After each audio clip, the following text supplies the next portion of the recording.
السلام علیکم ناظرین، آج کی ویڈیو ایک فنکار کے پہلے قدم کی مختصر سی کہانی آپ کے سامنے لے کر حاضر ہوا ہوں۔ اس فنکار کا نام دنیا سروں کے شہنشاہ استاد مہدی حسن کے نام سے جانتی ہے۔ آئیے مہدی حسن کی ابتدائی موسیقی اور ان کے حالات زندگی کے بارے میں جانتے ہیں کہ کیسے انہوں نے زندگی کی تلخیوں کو برداشت کیا اور ایک ورکشاپ پر کام بھی کیا لیکن ہمت نہ ہاری۔ مہدی حسن کا تعلق موسیقی کے کلاوند گھرانے سے تھا۔ وہ ہندوستان کی ریاست جے پور کے ایک گاؤں لونا میں 18 جولائی سن 1927 کو پیدا ہوئے۔ مہدی حسن کے والد کا نام عظیم خان تھا اور ان کا تعلق بھی موسیقی کی دنیا سے تھا۔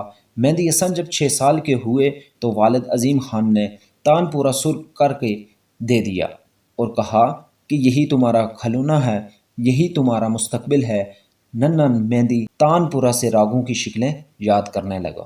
ابتدائی تعلیم اپنے والد عظیم خان اور چچا اسماعیل خان سے حاصل کی۔ مہدی حسن بچپن سے ہی بہت جفاکش اور محنتی انسان تھے۔ آواز اور سانس کی پختگی کے لیے وہ شدید جسمانی کسرت بھی کیا کرتے تھے۔ یہ کسرت ان کی گائیکی کا اساس بنی اور ان کی سریلی آواز مزید نکھر گئی۔ مہدی حسن کے والد اور چچا مہاراجہ بڑودہ کے دربار سے وابستہ تھے۔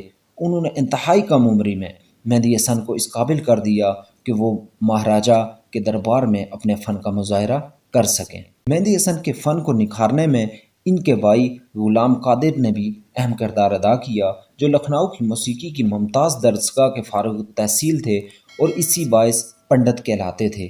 پنڈت غلام قادر کو موسیقی کے علاوہ سنسکرت، ہندی اور اردو پر بھی ماہرانہ عبور حاصل تھا۔ ناظرین اکرام، ریڈیو پاکستان کے ایک سابق پروڈیوسر انور عنایت اللہ بتاتے ہیں وہ ریڈیو پاکستان میں موسیقی کے شعبے سے وابستہ تھے۔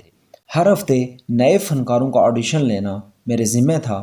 ایک ہفتے مجھے کہا گیا کہ میں ایک نئے موسیقار کا آڈیشن لوں اور انہیں بتاؤں کہ وہ کیسا گاتا ہے۔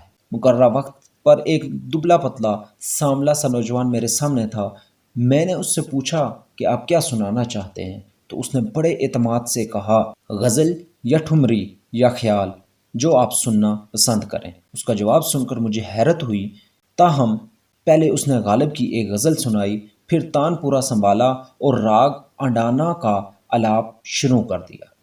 مجھے اس کی آواز اور موسیقی پر عبور بے حد پسند آیا۔ میں نے فوراً اپنے ڈائریکٹر جی کے فرید کو بھی اسٹوڈیو میں بلوا لیا۔ ان کے سامنے نوجوان نے ایک ٹھمری پیش کی جو پوربی انگ کی گائیکی کی حسین ترین مثال تھی۔ فرید صاحب نے بھی نوجوان موسیقار کو شرف قبولیت بخشا اور اسے ایک منظوم پروگرام کے لیے بک کر لیا۔ مہدی حسن کی آواز ہر فلم کی کامیابی کی ضامن بننے لگی اور غزل کی گائیکی نے انہیں شہنشاہ غزل کے منصب پر فائز کر دیا۔ بالی ووڈ کی معروف گلوکارہ لتا منگیشکر نے جب استاد نیاز حسین شامی کی دھن میں میر تقی میر کی غزل پتا پتا بوٹا بوٹا حال ہمارا جانے ہے سنا تو ان کے منہ سے بے ساختہ نکلا کہ مہدی حسن کے گلے میں تو بھگوان بولتا ہے۔ مہدی حسن نے مجموعی طور پر 477 فلموں کے گانے گائے۔ ان کے گائے ہوئے گیتوں کی کل تعداد 667 ہے۔ کئی دہائیوں پر محیط اس سفر میں انہوں نے 25,000 سے زائد فلمی اور غیر فلمی گیت، نغموں اور غزلوں میں اپنی آواز کا جادو جگایا۔ مہدی حسن کے سروں کی طاقت کا اندازہ اس ایک واقعے سے لگایا جا سکتا ہے جو انہوں نے پاکستان ٹیلی ویژن پر ضیاء محی الدین شو میں خود سنایا تھا۔ انہوں نے بتایا تھا کہ وہ ایک مرتبہ علامہ اقبال روڈ لاہور پر واقع خیابان ہوٹل میں اپنے شاگرد پرویز مہدی کو ریاض کروا رہے تھے کہ تقریباً 10 فٹ کے فاصلے پر رکھا ہوا شیشے کا بنا پانی کا جگ اچانک ٹوٹ گیا۔ مہدی حسن نے بتایا کہ پرویز مہدی اور میں نے ادھر ادھر نظر دوڑائی مگر کچھ سمجھ نہ آیا۔ بہت غور کرنے کے بعد معلوم ہوا کہ دوران ریاض گائے جانے والے راگ کی فریکوینسی شیشے کے جگ کی فریکوینسی سے مل گئی تھی، جس کی وجہ سے پانی سے بھرا شیشے کا جگ آواز کے ساتھ ٹوٹ گیا تھا۔ یہ مہدی حسن کے سچے سروں کی طاقت تھی۔ مہدی حسن کو ان کی فنی خدمات کے اعتراف کے طور پر تمغہ امتیاز، صدارتی اعزاز برائے حسن کارکردگی اور ہلال امتیاز سے نوازا گیا۔ قیام پاکستان کے بعد مہدی حسن اور پنڈت غلام قادر لاہور چلے آئے۔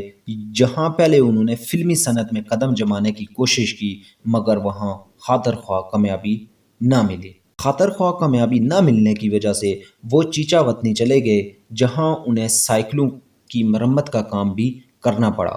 پھر انہوں نے سکھر کے ایک ماہر مکینک کشن سے کاروں کو ٹھیک کرنے کا کام سیکھا اور پھر تقریباً 300-350 انجن اپنے ہاتھوں سے باندھے۔ مہدی حسن پیٹ پالنے کے لیے گاڑیوں کے مکینک کا کام تو کر ہی رہے تھے مگر موسیقی سے ان کا لگاؤ جنون کی حد تک برقرار تھا۔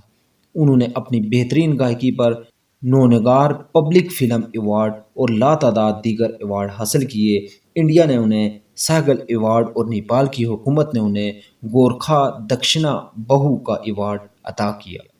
کوئٹہ میں ہونے والے ایک غزل کنسرٹ میں مہدی حسن کو سٹیج پر مدعو کرنے سے پہلے مولانا کوثر نیازی نے ایک شعر پڑھا: بے ساختہ پکار اٹھی انجمن تمام، بے ساختہ پکار اٹھی انجمن تمام، فن آپ پر ہے حضرت مہدی حسن تمام۔ اور ملکہ ترنم نور جہاں نے کہا تھا: میں نے تان سین کا صرف نام سنا تھا، ان کو دیکھا مہدی حسن کے روپ میں ہے۔ طویل علالت کے بعد مہدی حسن کا 13 جون 2012 کو کراچی میں انتقال ہوا جہاں وہ نارتھ کراچی کے محمد شاہ قبرستان میں آسودائے خاک ہیں۔ مہدی حسن کو ان کی فنی خدمات کے اعتراف کے طور پر تمغہ امتیاز، صدارتی اعزاز برائے حسن کارکردگی اور ہلال امتیاز سے بھی نوازا گیا تھا۔ ناظرین کرام، یہ تھی آج کی ویڈیو۔ امید کرتا ہوں آج کی ویڈیو آپ کو پسند آئی ہوگی اور مہدی حسن صاحب کی حالات زندگی کے بارے میں کچھ نہ کچھ معلومات حاصل کی ہوگی۔ ملتے ہیں اگلی ویڈیو میں، تب تک کے لیے اللہ حافظ۔